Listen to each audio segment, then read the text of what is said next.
হলে হল মোক আলু দিয়া পিঁয়াজ দিয়া মোক হলে হল হলে হল পাৰিছনে বনাব? এতিয়া কি দিম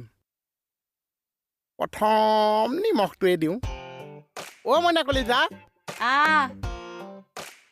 নিমখটো কিমান দিওঁ নিমখটো আধা চামুচ দে আধা চামুচ নে 1 চামুচ আধা চুকা হ'ব আধা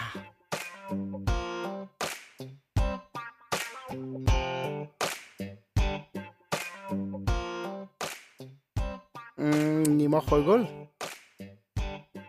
মইনা কলিজা হালধি কিমান দিম